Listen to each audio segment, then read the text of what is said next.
Hello there, it's Alexa, and you're listening to the Wishbeads podcast, as you know, and I am so totally delighted because I have two of my favorite people on the planet on the horn today, on video, and that's Isaac and Thorald Koren. They are incredible musicians, but they're also my music mentors.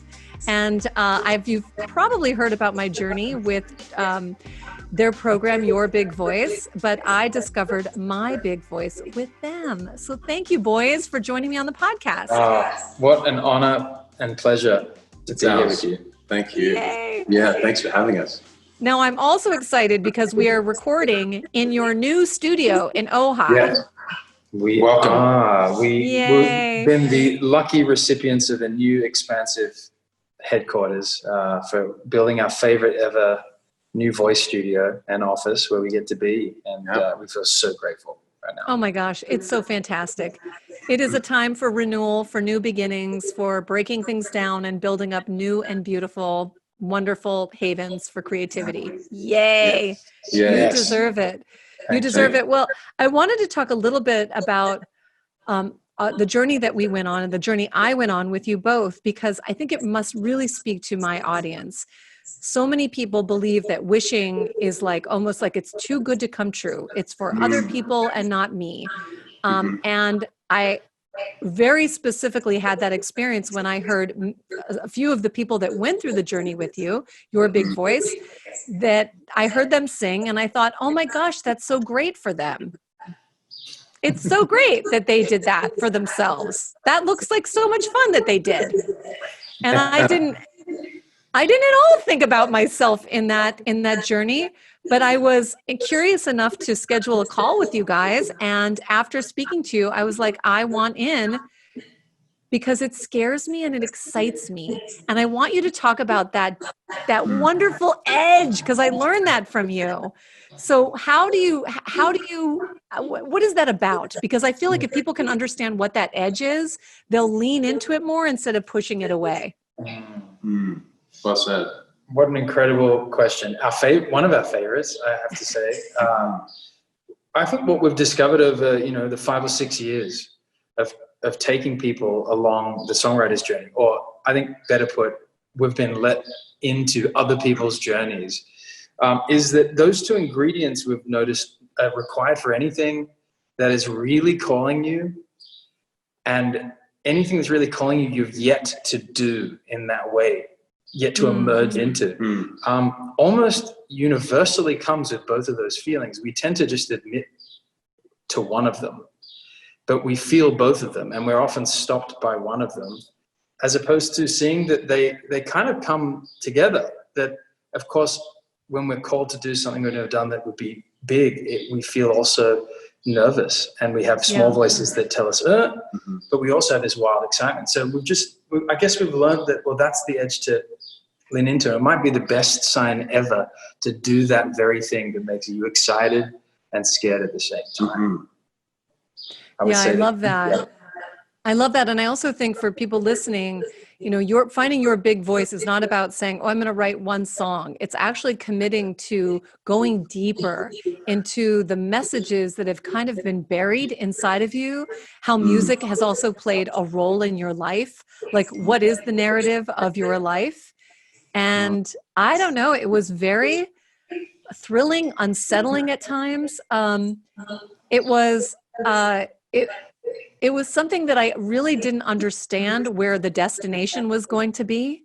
I mean, it's not like I imagined it or I had a thought about what the song was ultimately going to be. I was just sort of present for the process. And that, I think, is a huge tribute to you all who hold that experience so thoughtfully and with so much intention. How did you come to this work of helping people kind of rediscover what their inner message or their song or their voice is? How did you come to this? It was by accident. But before we describe that, I want to honor you for, so heroically choosing to give yourself the permission to work with your pain body. Often when we confront the wounds or the traumas that we've experienced, we feel it in our body and singing is an active embodiment, as an embodiment practice. And so we often have to move through physical experiences of these emotions to get back into our body. And I just want to honor you for doing that so heroically and courageously, just kind of moving through your experience of pain. Well, you know, what was so weird was when I was doing the journey, I had like this crazy neck pain that came out of nowhere. And, you know, then the doctors try to say, well, I do take karate, so maybe it came from karate, or maybe it came from an old injury or whatever. But the truth was, it really was the deep work we were doing. And I think Eckhart Tolle talks so beautifully, as you all do, about this pain body, and that it had to like almost come from this buried place to a physical place of like actual pain. And then I moved through it. And then just as like almost inexplicably, it was gone. And you did it before the end of your journey, such that your song wasn't from the pain body. No. It wasn't a song that was an expression. And that's not that we have any judgment of that, because there's so many songs that are cathartic and rich with struggle and grief, and they're important songs. But yours is this celebration, and it's almost like this, now I can breathe again, here's my life. You know, I'm just going to choose life. And so, you know, within the journey, you did so much work. You know, you moved so far, such that you were able to kind of sing from this new place rather than from the past. Yeah. Thank you. Yeah. And I am so happy I did it. And I also will never forget like the actual giddy childlike joy I had in the recording studio. I felt like I was in a movie, like watching, you know, feeling like somebody else's life, like, oh my God, we're really doing this. And your sweet, awesome engineer, what's his name? Kyle. We love Kyle. And then at one point, there's this one point in the song, and I'll put the recording of the song at the end of this podcast. But at one point, you were like, let's all do a moment where we all sing. And I was just like, shut up. That's the coolest. And so we did it. It was great. I had so much fun. Oh my God. I had so much great. And us with you. And, and just to come back to your question, and also to the people listening that may have no idea in some ways what we're talking about. But like, we came to this work because we were struck with this breakdown for ourselves, which was we had spent, we've always been artists, and we still are. And yet in the midst of our artist career taking, you know, some new turns, we had this call to write for others. You know, we had this call to nurture other people's voices to the forefront. And we, of course, thought, well, it'll be in the music industry. We'll help, you know, first-time artists or, you know, people already with careers get to their deepest songs, you know. And we had a very different experience than that. It felt very Hollywood instead. And on this one particular moment, we looked at each other and went, there's something else we're meant to do. What is it? And we were both a bit freaked out by that because we had moved to LA to do it. And we said, well, if it's not this, what is it? And we had this wild download, 45-minute conversation. And this thing called the Songwriters Journey came to us. And it was based on a simple question. It was, what if we became someone's brothers? And with their permission, came aboard a journey where they would walk from inception together with us, you know, through a series of stages to get to the heart of who they were, even before song was created, even before we even sung. Like, what if we unpacked some foundational parts of what make them them?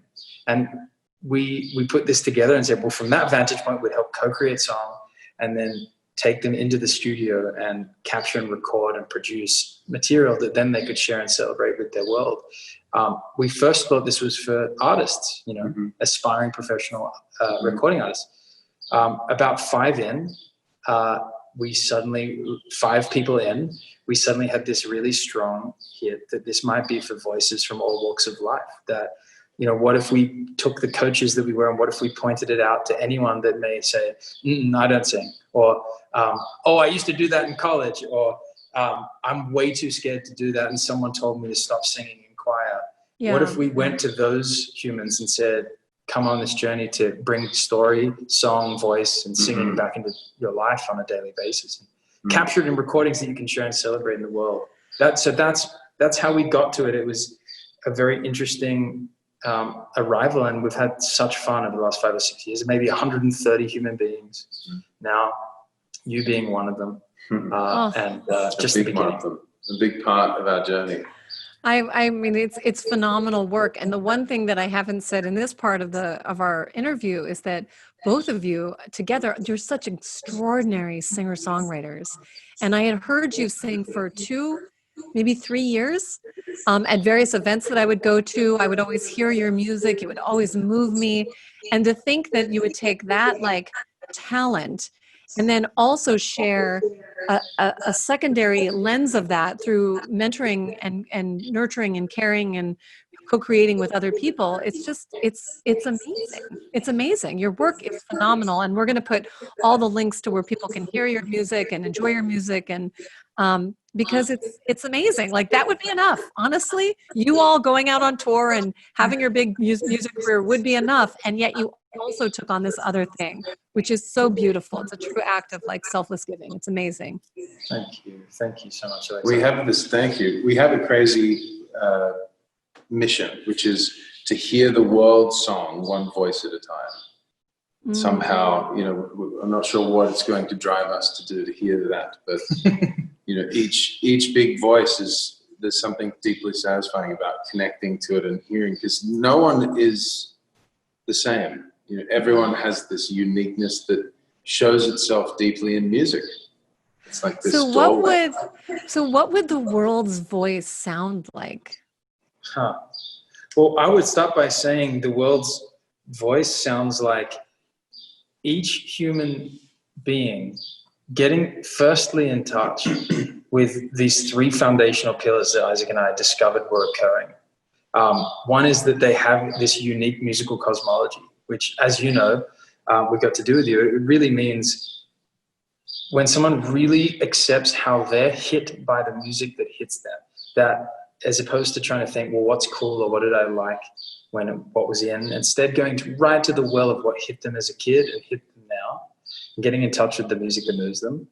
And then from that place, realizing that they're a fascinating story that needs to be told, and that there's never been a boring person, that everything they've ever walked, every breakdown is an amazing song ready to be sung, and that it's soundtrack to their life. And people have no idea that they're walking around writing lyrics to songs, and all you have to do is spend an hour with them and take some notes. And in my experience, everyone comes up with fantastic song titles and metaphors. Where these poets walking around, that it's really difficult to see ourselves, and that's what we realize, is that humans can see others, but we have these blinders on us. Yeah. And so that's what music helps us do, is to see our magnificence. Yeah. And last but not least, that we're these distinct whole body instruments that I would say most of us, without generalizing, most of us haven't really re-radicalized to how incredible of an experience it is to sound out what it feels like to use all of this, and that physically located was all of this expression from moment one. So all of those pillars come together. And then from that place, your unique vantage point starts to be song, and that harmonizes with others doing the same. I would say that would be the world song. And it's so wild to me because singing, vocalizing is available to anybody. I mean, with a few exceptions of maybe someone who is vocally incapable of producing sound. And it's so cathartic. It is so human. And yet I think in our brains are so overwhelmed and so disoriented so much of the time that we forget to utilize that thing that makes us come alive and grounds us. And like, I couldn't possibly be in a bad mood if I'm singing. It's impossible. Yeah. It's impossible. And I also think there is this creation, this impulse to create that we have been almost trained out of, of doing, thinking that that's for the artists. Or the moment I actually I grew up with one of my dear friends. He was one of my best friends growing up. And he was in this wildly popular band that really was like quite popular out in public, not just like in high school. And I always regarded him and his bandmates as like, they're the singers. And because I projected that on them, it in turn meant that I was not. I was an actress because I did the plays. So cut to all these years later, we're still really, really good friends. I don't know if I told you this, but they came over and I finally said, I made a song and I'm going to play it for you. Because I told them I was doing this journey. Boys, let me tell you, my palms started sweating. These are my friends. My palms started sweating. I was like, oh my God, I can't believe I'm doing it. I like literally almost had like a nervous breakdown. So I play the song and they're like, oh my God, this is a great song. They were so into it.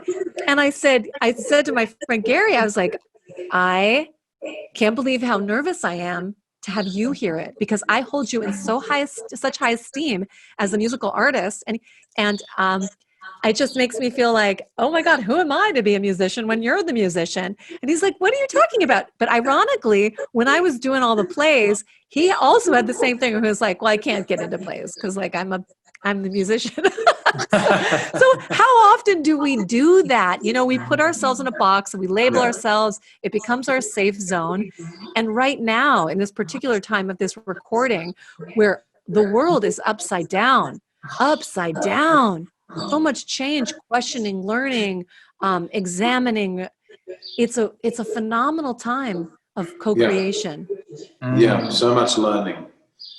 So much learning, so much opening, expansive views. And so I thank you because the experience that I had with you, once you have the experience, it becomes a tool in your toolbox to say, I can do things I didn't think I was capable of doing. Yes. Oh, totally. You know?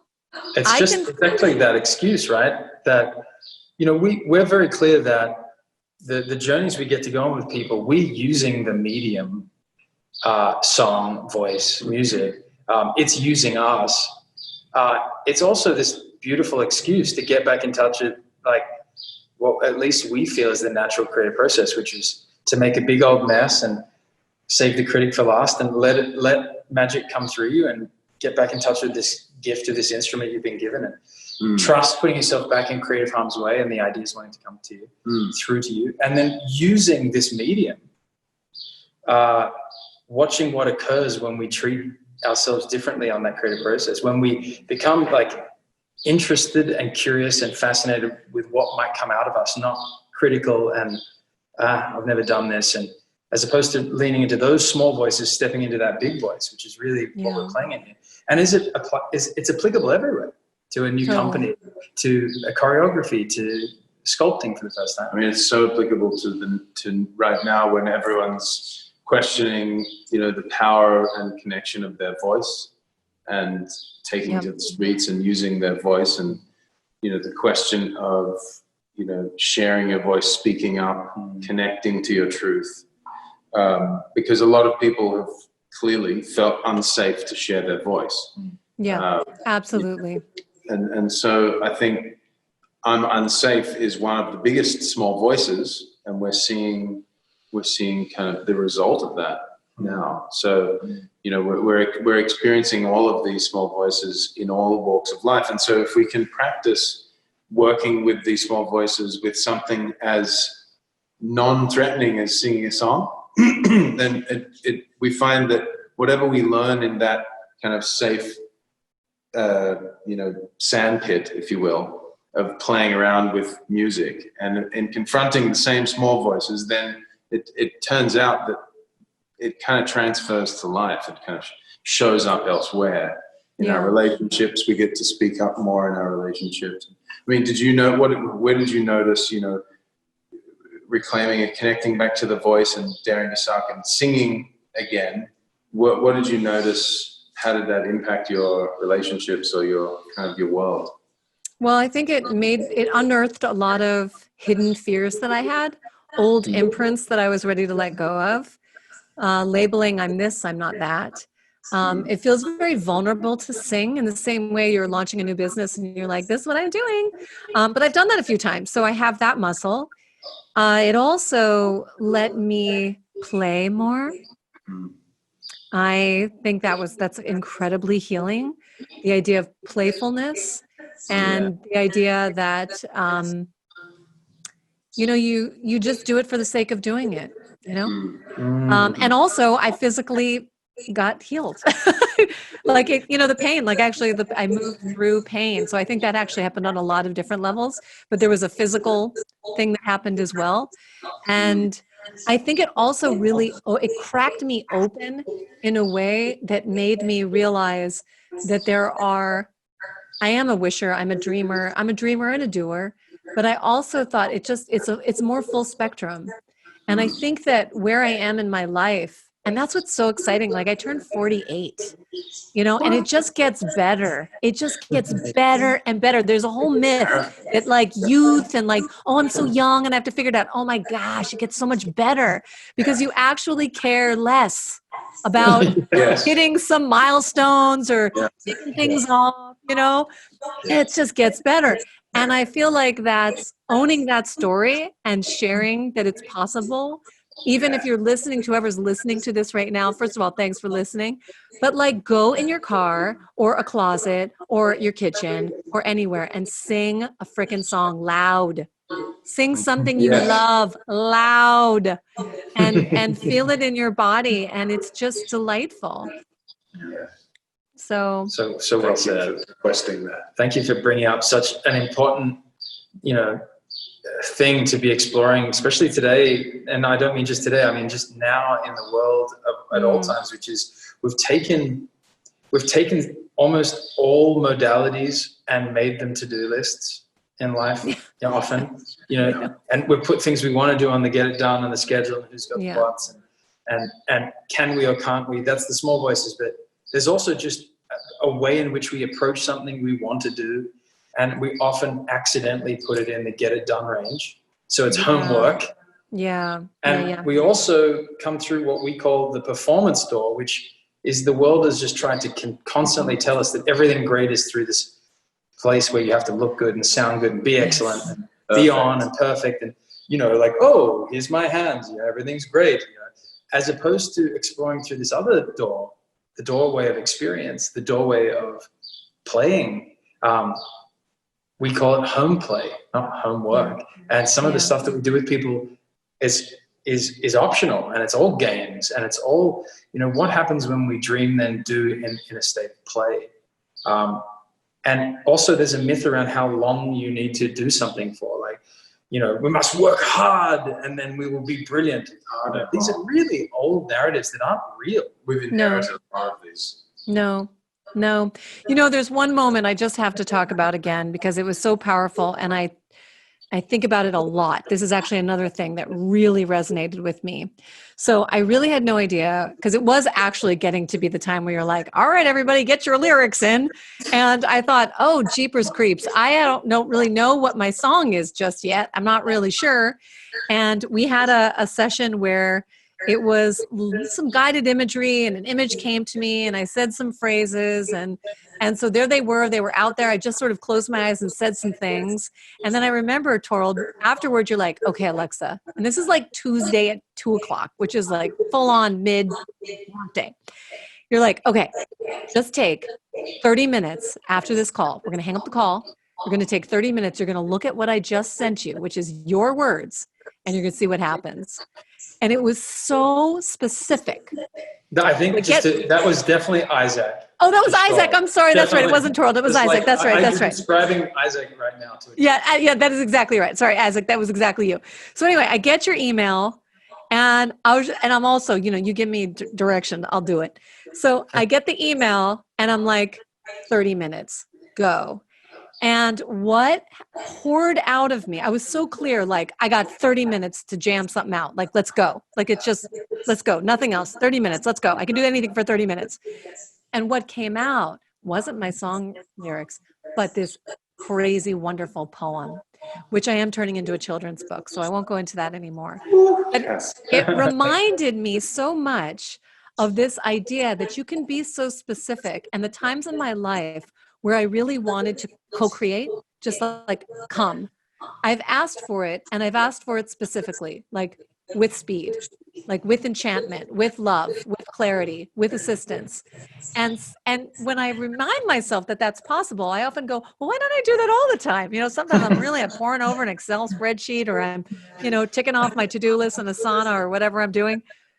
but it was a beautiful moment where you could just be like, this is what we're doing. And the same came when you gentlemen, I think you were doing like this big event and you're in a hotel and you're like, okay, Alexa, this is the song, this is the music that we created for your lyrics. And it was just like, yep, that's it. Done. Chosen. Yes. Yeah, just allow the muse to come. Yes. And also, get back in touch. Once you're back in you're in this instrument, creatively and expressively, like, we came hardwired as kids to trust that first impulse. Hey, do you want to play? Yeah, we're going to play. I don't know. Dolls, go. We trusted that impulse at first. We didn't go, what will work? What will they think? Will it be liked, acknowledged, approved of? We just trusted it. And, you're describing getting back in touch with that first impulse, within a certain amount of time too. Yeah. First impulse inside container, and then letting it go. Yeah.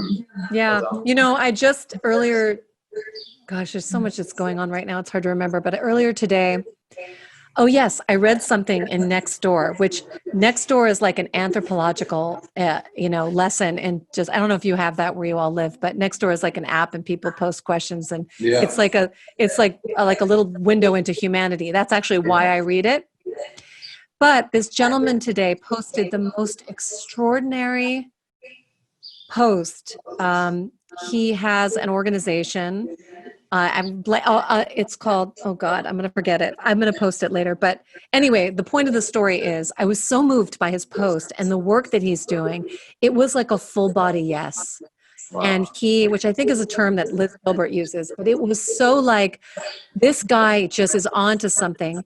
And he has been working for years in the nonprofit space. He's also incredibly accomplished, but he has been working with the police and communities. He wrote a book. He did a documentary called Walking While Black. I believe that's the name of the documentary, which I'm going to watch.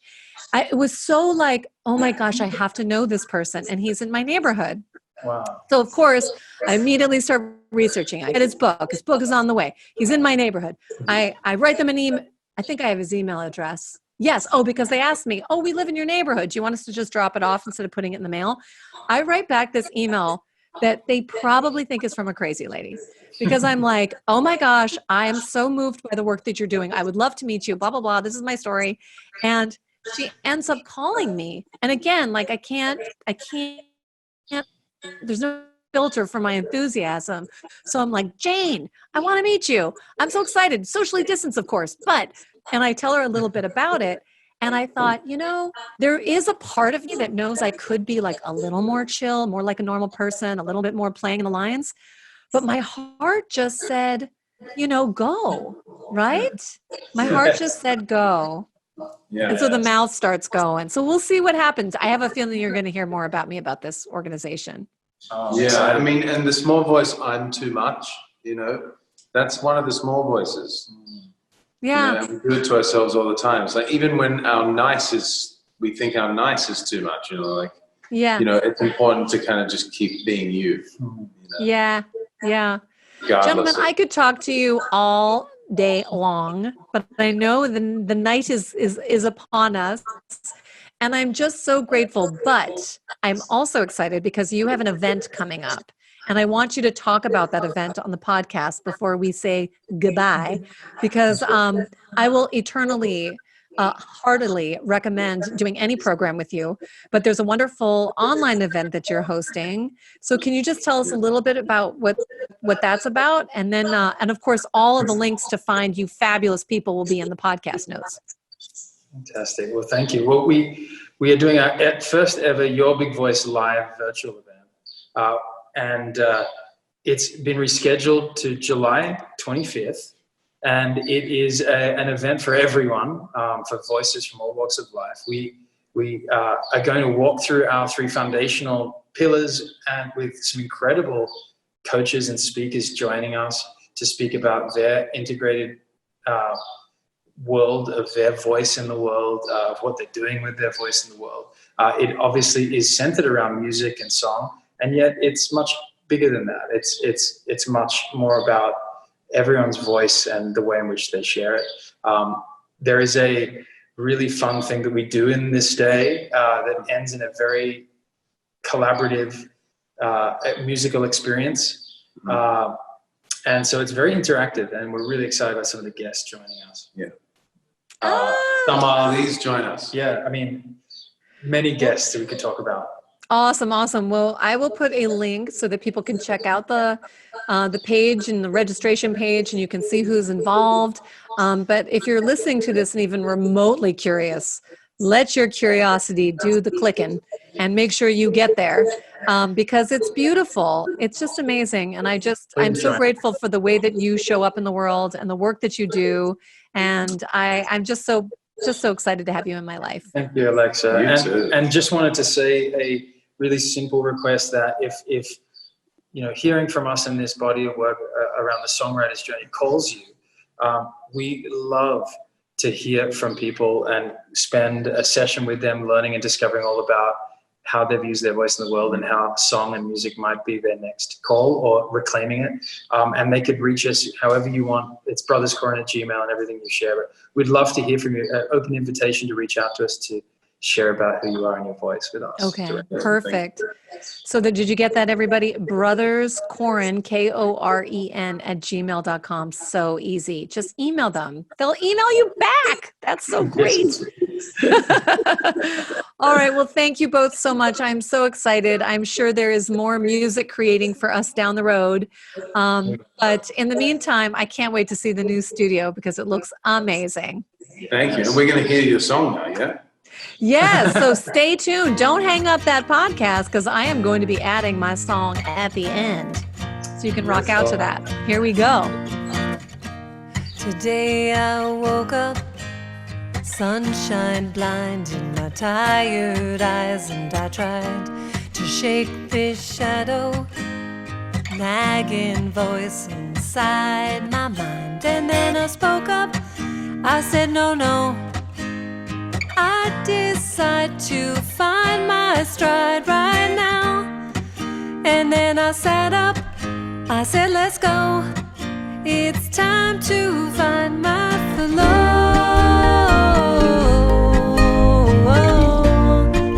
I can almost feel that flow.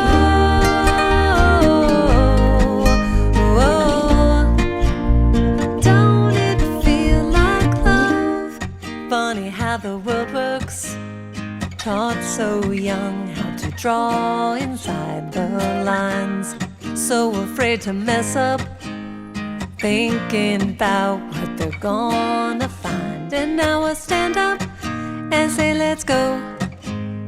I decide to find my stride right now. And then I look up and say hello. This freedom feels like flow.